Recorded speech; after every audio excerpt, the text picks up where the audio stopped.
2 years ago is when we first sort of ran this ID, 101 level content. And so this was something that I put together and I thought it was so good, not to be like, it's so good, I made it, but like it was so good because I think using these little monsters has actually made the process like so much clearer, at least in my brain. And when I was actually talking to Gail about this, she had mentioned like, oh, are you gonna do the monsters again? Like the monsters really seem to do it for me. So per your request, Gail, we are bringing the monsters back to really talk about this analysis. And I like to think of this as a child of the 90s. So like, real monsters, this is the sort of theme here, because analysis can really be quite scary, but it doesn't have to be.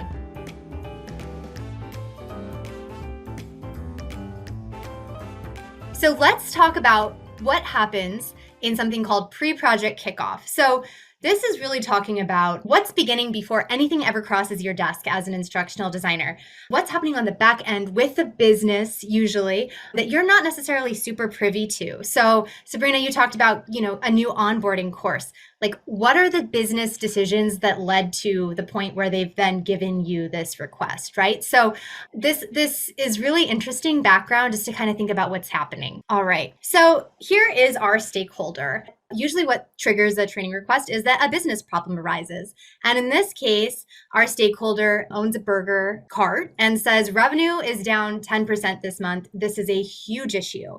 And so he has a business problem, right? He wants to fix that, obviously. Sales are important to him. And I will be using him for our stakeholder for his pronouns.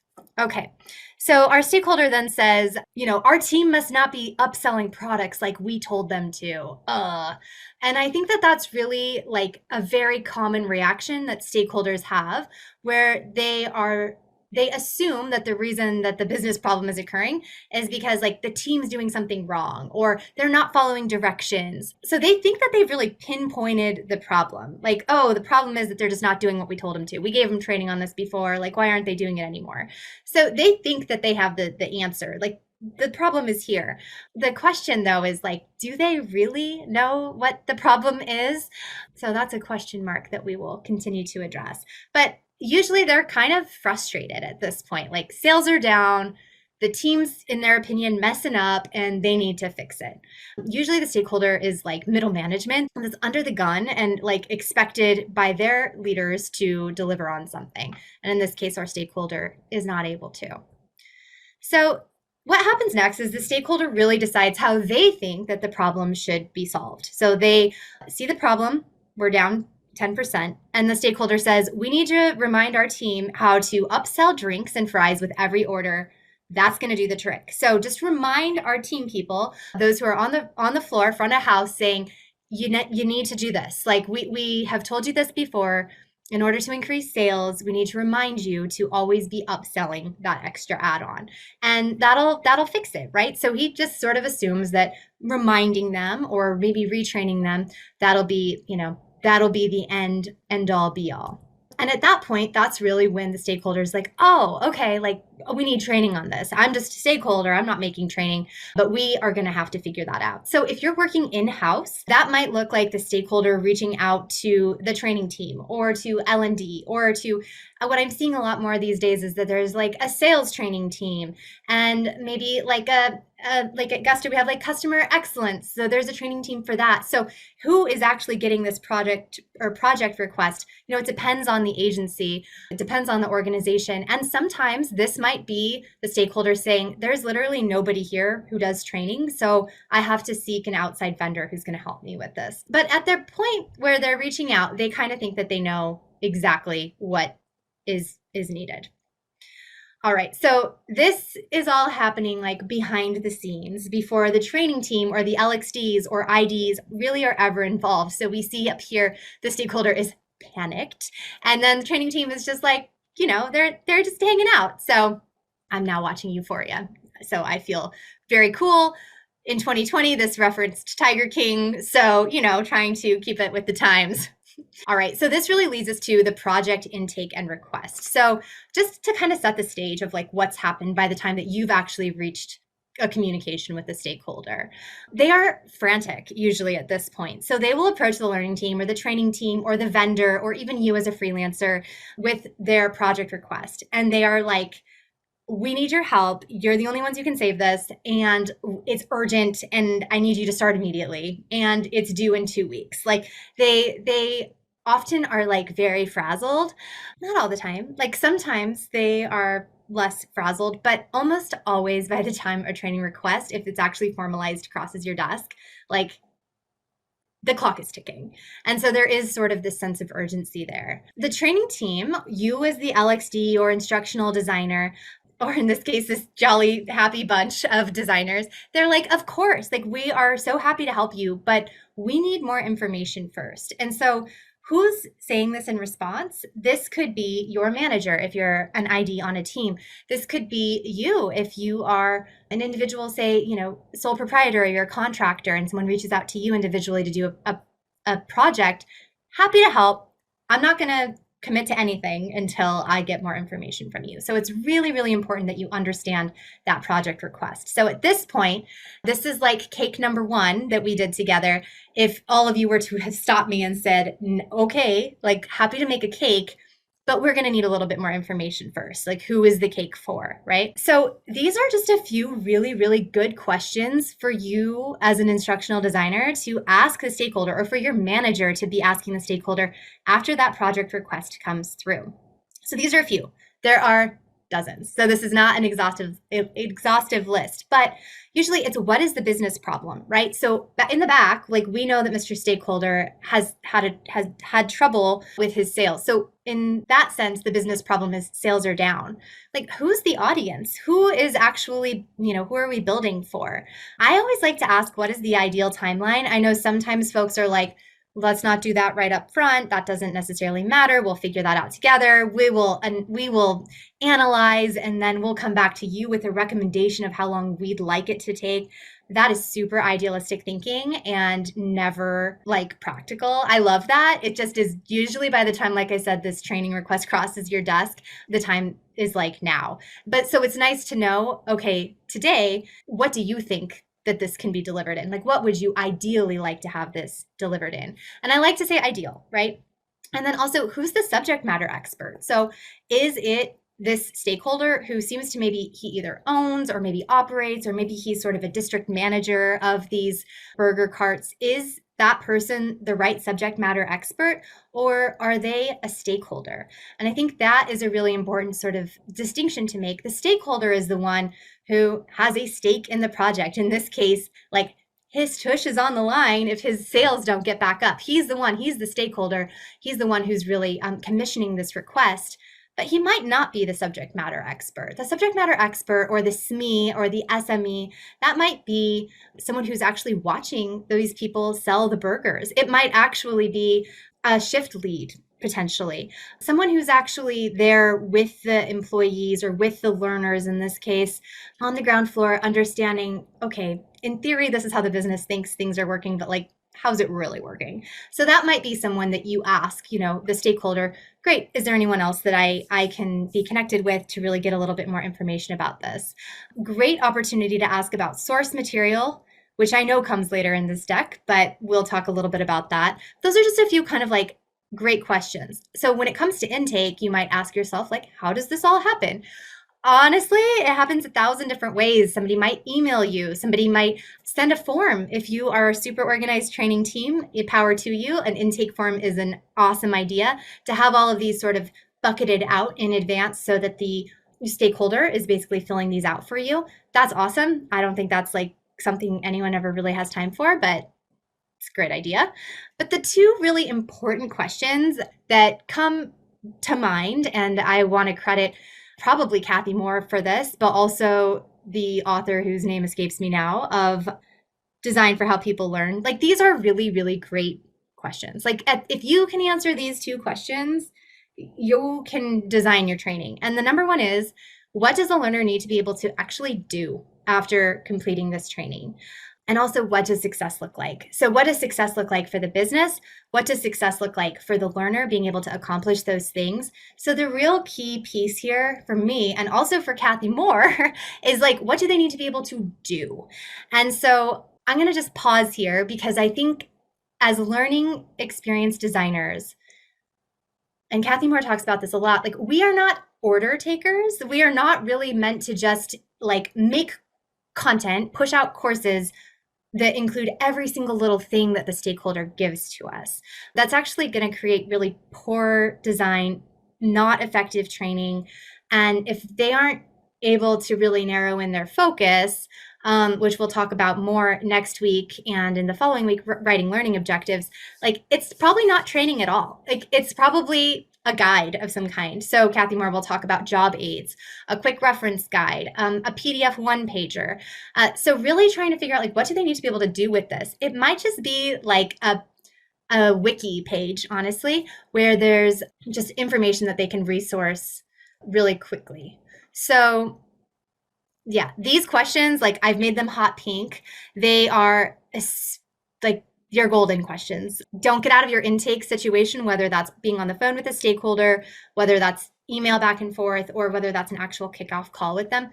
These need to be answered during the intake stage. Here's the problem. Oftentimes the stakeholders don't actually know. They are, again, they're in like that frantic, like, like we need more money tomorrow. So they're like, I don't know, like sell better, like make more money. I don't know, but I do know that we need training and we need it soon. And so that can feel kind of frustrating to get. The stakeholder just might not know right away. That sense of urgency can really be like all consuming and can really kind of overcome them when it comes to this process. So don't worry though, because what you should reassure them with is don't worry, like no problem, we'll flesh that part out together. They may not know, but it's good to sort of plant that seed. So just give it some thought in the meantime, really start to noodle over this, right? It's really part of your job to help them figure this out. It's part of the analysis part. So those are just some great questions. Then we move on to the source material prompting. So this is huge. And we talked a little bit about this last time as we went through our ADDIE process. But okay, great. You don't know, fine. But what source material currently exists? Is there content? So is there a previous course that's existed? So is there a PowerPoint deck? Is there a PDF handout? Are there handwritten notes? Are there emails? Like, how are you documenting this process? How are those learners being trained today? How did they learn about this like upsell process that you're telling us about, right? So really gathering that in advance can help you understand what information currently exists. So it gives you a snapshot of current state. This is so important. We talked about this in Who's Design, where I said it's so important at this stage to ask for the brand book, because sometimes the brand book is the only thing that really helps to anchor you into a brand, like into a project, into a company. You might be new, you might be a vendor, you might be a freelancer, and you might have no idea about this company at all. But if you have that brand book, that's a great thing to ask for here as well. But beware, because you're going to open a floodgate. And what will happen is the stakeholder, again, who's pressed for time and like they kind of just want to give you the training request and then be on their way. It's like, okay, you're going to be able to handle this. You'll solve all of our problems. So they're just like running down their list, right? So it prompts them to take inventory of what they have and what could be helpful. So in this case, the stakeholder is saying like, sure, like I'll send over the employee handbook and a PowerPoint deck from orientation. And, our team lead, Pluzal, he taped some how-to Post-its on the cash register that's, there in our little burger cart. I'm going to take a picture and I'm going to send that too. So again, all we're really getting from him so far is sales are down, we need training, and like there's a ton of content that exists, and I'm not about to help you sort through what's really helpful or not, right? This happens all the time. This is not a one-off thing. This is what exists, right? So we talked a little bit about this in Who's Design. This is so accurate. They just like source file dump on you. And it's a lot, right? And here's a spoiler, is it's not all helpful. In that like wheelbarrow full of documentation, maybe like one or two things are really helpful. And also like the name of that subject matter expert is probably going to be the most helpful thing for you, because that person who knows something about something like Pluzal, it sounds like, let's get in touch with him. can help you understand, okay, that orientation deck, it doesn't actually talk about the sales process at all. So let's sort that over here. That's not right. And that thing that I took of like these post-its that he supposedly thinks that happened, like that doesn't happen. That never happened. That might have not been me. I don't know what he's talking about there. So having a subject matter expert, that's me, as really like your partner in crime will be really, really important. So if you don't know what all of this stuff is from the get-go, that's okay. But just know like that name of someone who can help you, the brand book, those things. And if there's a current course, like definitely try to track all that down. This is generally what happens then with the stakeholder, is that they are like, cool, we've met. I've given you everything that I have here. I've told you that I need something perfect tomorrow, and let me know if you have any questions. And then they're just kind of like gone and hard to track down. Stakeholders can be really, really busy. Like I said, they're often like middle management. They're in meetings 9 hours a day, 10 hours a day. They don't answer emails, like Slack, good luck, And so the training team is often just like, okay, cool. And this is my nod to the meme where everything is on fire and we have that little dog that says, this is fine, like everything's fine. It's really, really, really overwhelming. And the thing is that it's like an essential part of the process that it kicks off every project. And so we're going to walk through that exercise. Just a spoiler, like that's coming later. When I originally presented this, we did this in 2 parts, but we're just going to keep rolling. But we're going to actually like recreate what this anxiety feels like. So the cake was just a little precursor for all the fun to come. Don't you worry. Okay, so here we are. We're the training team. We just have like a ton of source material. We don't really know what the objectives are yet, and our stakeholder has run away. Okay, so this is what happens in this case. On larger teams, this is often when like a project will get assigned to a specific ID. So if I was, manager of instructional designers, I may actually be the one who's meeting with the stakeholder and saying like, okay, got it, cool. And then I'll come back to the team with this wheelbarrow, and then I'll play a game of hot potato because I don't want to have anything to do with this. So I'm going to hand it to my ID team and say, hey, Klimkarg, like, why don't you take a lead on this? That is my favorite thing to do. Thank you, Eric. But it's a lot, right? And it's nobody really wants to have to dig through this. And then this is Klimkarg, or sometimes Eric is like, okay, sure. Yeah, great. But the thing is, that doesn't always happen. This actually might be you, and you might not have a Klimkarg to pass this off to. And so that's all right too. But again, thinking kind of more about that team dynamic, what will happen is that the instructional designer will then really review the project request and start to organize the source material in a way that makes sense. So the goal here isn't necessarily to come up with solutions. It's to understand what you've been given to work with. We're not in ideation, like we're not in the design phase. We are just in like digging through the mud phase here.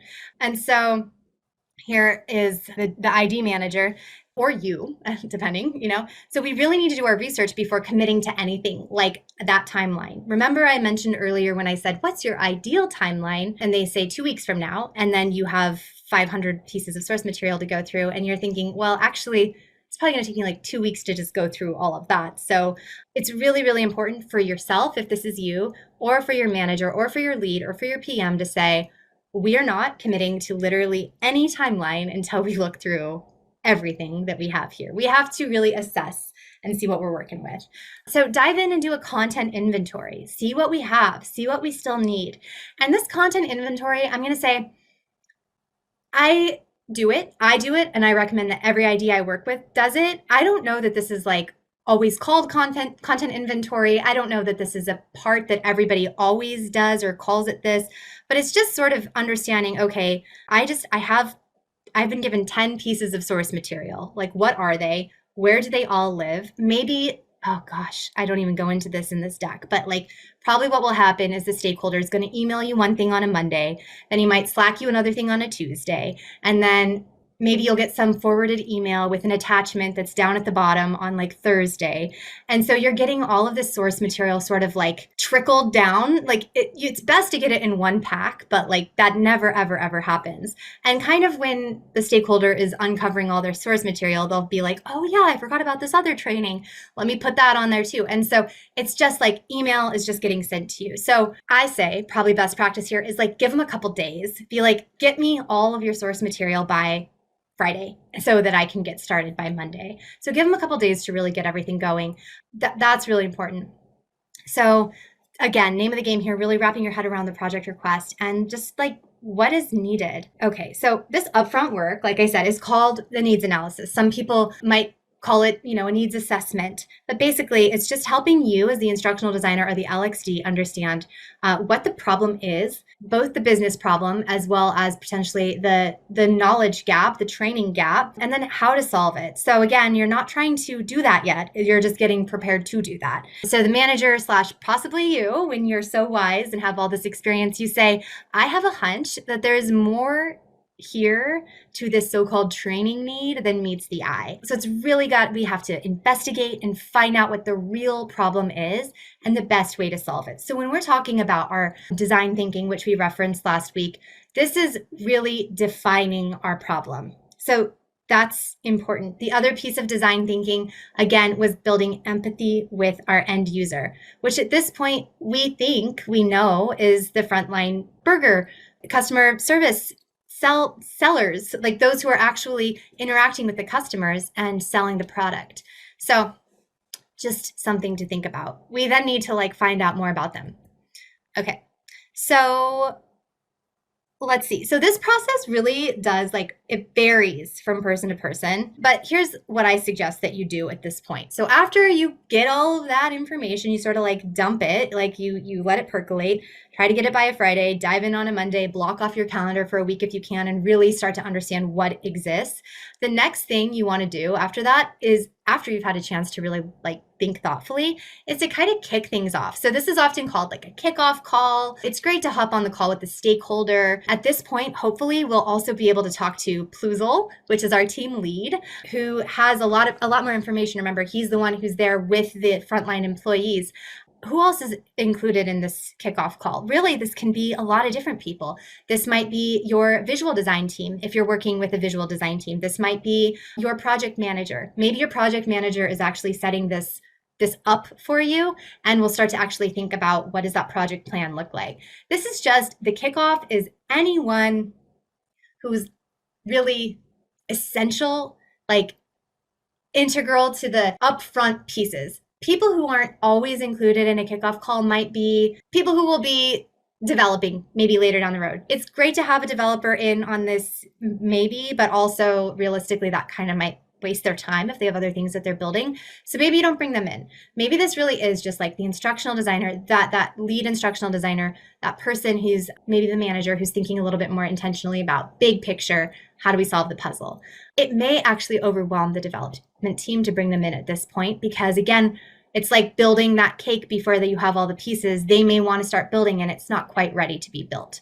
So the goals here are really to start fleshing out the learning objectives, which we're not there yet. We're going to talk about that. I think it's on week 4, but the kickoff call is our opportunity to really do that. It's to get into alignment with our stakeholder and identify any content gaps. So this is also huge. Great, you've given me all the source material, but you're also telling me, X, Y, and Z.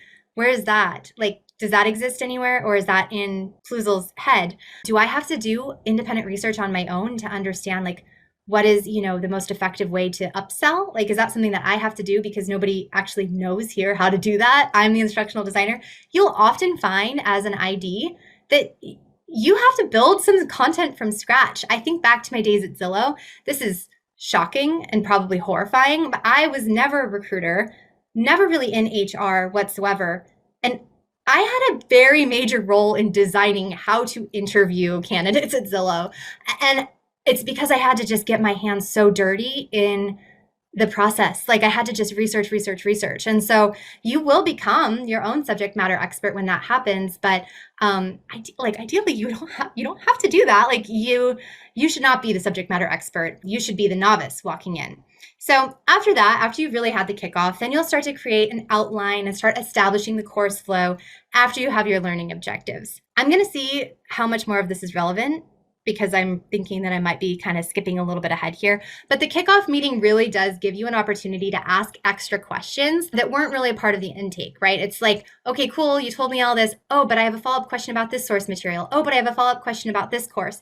Oh, I actually went to the cart on 5th and Broadway, and I was asked if I wanted fries and a drink. So that might not actually be the problem. Like, I'm a little bit confused about that. So really asking those questions is meant to ensure that what you're doing as you're building is not only serving the business need, you're not only, appeasing the stakeholder, but you're really helping the learner. It's really, really important. So after you look through the source material, you look through the project request, you have a few more questions, that's when you have the opportunity to ask them. I'll just keep going. I'm sorry, I'm like in new old terrain, but like this is another thing that will happen is the stakeholder might be like, I already told you what I need. Like I need this. Like I needed it a week ago and now you've delayed things, an extra week. I want an e-learning course. I want fancy video. I want animations. Like a lot of times I don't know where they think that we or what we do. I was in a meeting last week where someone called what I do wizardry, which is actually pretty correct. Like there's like so much magic that they don't actually understand how much effort goes into building what we do.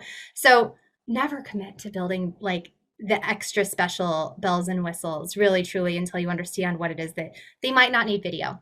They might not need an e-learning course. As Kathy Moore will tell you, they may just need a guide. Like they may just need a reminder, a sticky note that's like, P.S., like don't forget the fries, on the cash register. And that might solve that specific need. So in this case, the ID is really asking more questions. Like, what about upselling do we really need to teach? Like, why do we need to teach that? So you're probably going to, like, I think Sabrina asked this question or mentioned this, and maybe Gail too, but like sometimes in this part, especially when you're starting to work with this subject matter expert, not just the stakeholder, like you might be afraid of sounding a little bit silly, but you really need to get as much information as you can. So acting like you are not only like brand new to this process, but like brand new to the company, brand new to this role. In this case, these learners are front of line salespeople. Like, how do you build that empathy with those end users?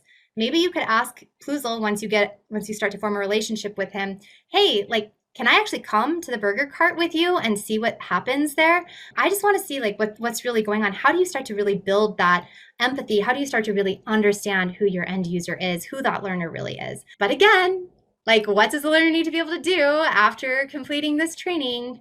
And what does success look like? So if I leave you with nothing else but that right now, those are the two things that are super, super important, and everything else really will come later. So I want for you to know that as I'm about to pull a stakeholder move right here, know that there's more opportunity coming for you to not only ask questions, but request additional information. Really digging into the details. So that's going to be this week's homework. I'm going to now present you with a training request and we'll go from there. I've got a little activity planned. This is a great slide to end on, which is let's do this thing.